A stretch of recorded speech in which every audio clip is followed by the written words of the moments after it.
What were the Treaties of Traverse des Sioux and Mendota?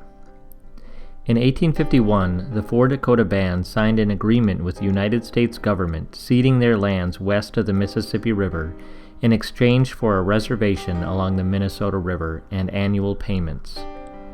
The Treaty of the Traverse des Sioux, signed July 23, 1851, was an agreement with the Sisseton and Wahpeton Dakota. The Treaty of Mendota, signed August 5, 1851, was an agreement with the Metawakanton and Wapakute Dakota. The land ceded was more than 30 million acres and included nearly all of present-day southern and western Minnesota, parts of Iowa, and parts of South Dakota. The treaties were negotiated by then Territorial Governor Alexander Ramsey and prominent fur trader and politician Henry Sibley.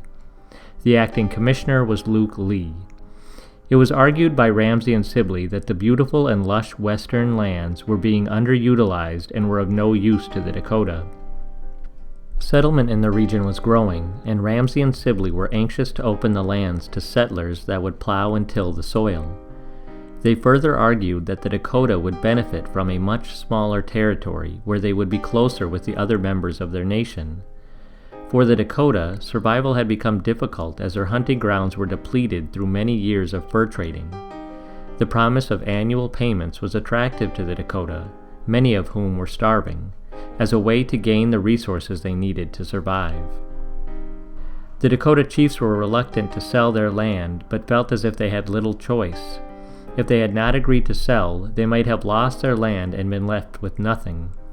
Unfortunately for the Dakota, the terms of the treaties were rarely met or were unfavorable.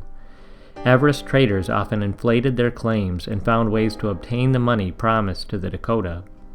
Reservation life was difficult, denying the Dakota of their traditional culture and ways of living. All these things led to poor conditions and discontent that eventually resulted in the U.S.-Dakota War of 1862.